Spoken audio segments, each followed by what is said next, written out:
starting a new segment on my channel called Dear Drea. One of my lovely subscribers came up with this idea. She decided to write me a heartfelt letter about a problem that she has going on in her life, and she feels as though that I'm a good problem solver, which I really appreciated. So she decided that I should start a segment on my channel where people write me emails and I address it on camera. So I thought that was pretty cool, and I thought I appreciate you. We're gonna call her Marissa for this video's sake. I appreciate you, Marissa, for bringing this idea up. I would have never thought about this. Never thought people would actually ask me for opinions, but I really do appreciate it. So I'm a horrible out loud reader. So I've been reading this email for a couple of days. I've been studying it. I made points and notes on my phone so I can be able to recite the letter to y'all without having to read it word for word and sound dumb and you get confused. So without further ado, I'm going to introduce this letter. Honestly, this was a hard one. I can't imagine if I was in Marissa's shoes. I'd probably be going to jail. I'm not gonna lie, because sometimes we tend to let our emotions take over situations. We act before we think. But honestly, how could you not act before you think in these type of situations? But anyways, basically Marissa writes this letter and tells me that her and her boyfriend Daquan, I decided to give him a messy name like Daquan because this is a messy situation. Her and Daquan have been together since the summer of their high school graduation, like right before they went to college. And she said that they had a beautiful summer together and everything was great, and they decided to start a long distance relationship. So let's just say Marissa and Daquan are from South Carolina, and Marissa stayed in South Carolina for college, not too far from their hometown or whatever, and Daquan went off to Florida. So if you know where Florida and South Carolina are, you know that they're two states away from each other. So they were able to hold this long distance relationship for 4 years. She said it was hard, but they got it done. Daquan would come and surprise her. Sometimes just out the random, he would come surprise her. Although he was a football player, he still made time for her. They would stay on FaceTime for hours. They would help each other study. Sometimes they would watch each other sleep. It was the perfect relationship, is basically how she said it in capital letters. No problems, nothing whatsoever. So Daquan got his dream job down in Florida, and they both graduated at the same time. She decided that she'll put her big girl panties on and leave South Carolina and move to Florida to start a new stage in their relationship together. You know, they've been together for 4 years. Now she's ready to do the whole moving thing and start preparing herself for marriage. And yeah, Marissa is also a Christian. So obviously, you know, she wants to do the Christian thing, get married, do all of that stuff. But she moved down there with Daquan, supporting his dream. She said he got a six-figure job. So I'm assuming that he did something in business or something, because I graduated college and I'm not making six figures. But that's besides the point.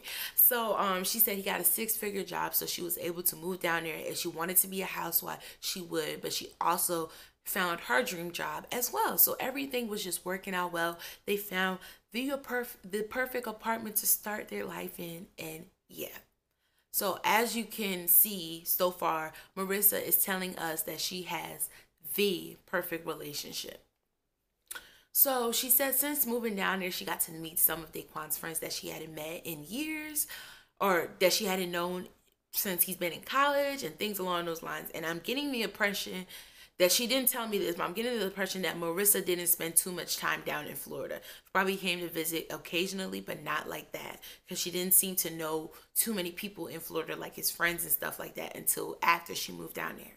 So she said before she had landed her job and everything, and it hadn't started yet, so she was still home. Daquan was off at work, and you know, she's fixing up their new apartment, and she gets a knock at the door. She looks in a peephole and she sees a lady, a very pretty lady, as she sums it up, and she sees that this pregnant lady is about 6 or 7 months pregnant. Did I say this pregnant lady? This pretty lady is about 6 or 7 months pregnant.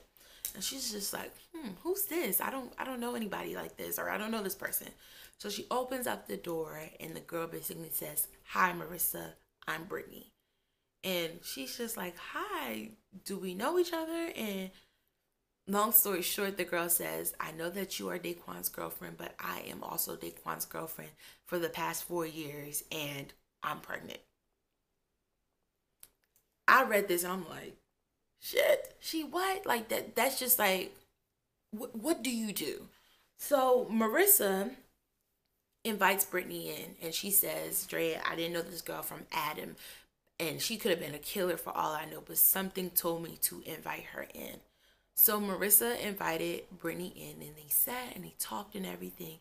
And both of them were trying to figure out how in the hell they could be dating somebody for the past 4 years and neither one of them noticed.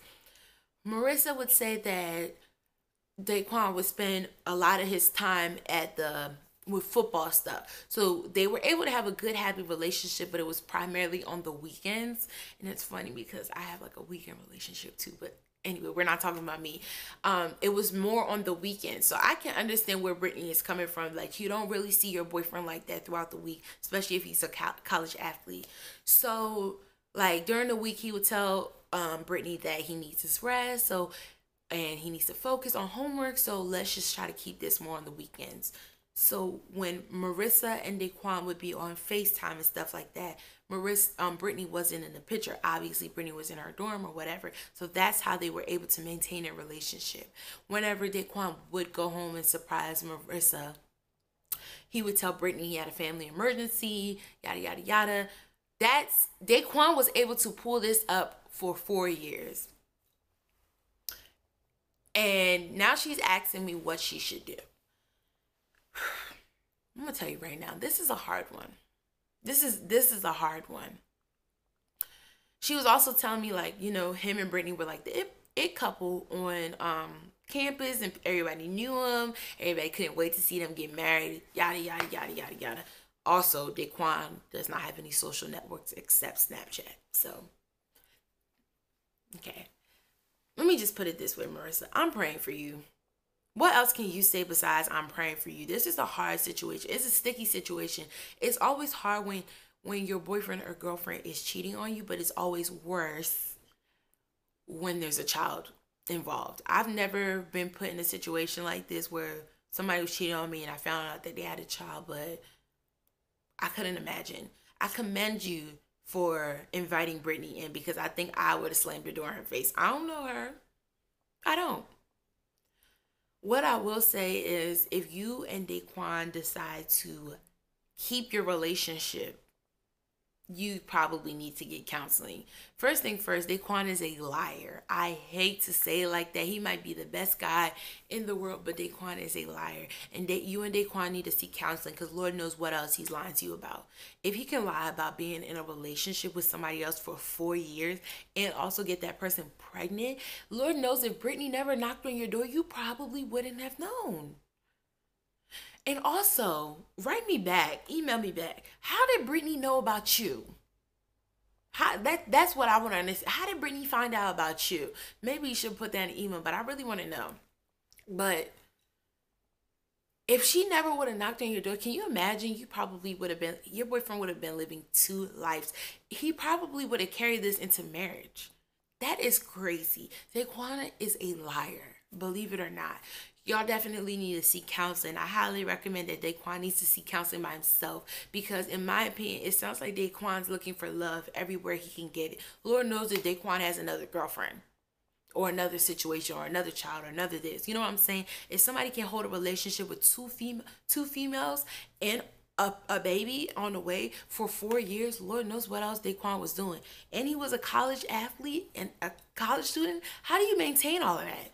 I had a hard time maintaining going to school, taking 18 credit hours, and being a YouTuber and working. How do you maintain? I didn't even have a relationship. I don't even know how I would have maintained that. But how does he maintain something like that for 4 years?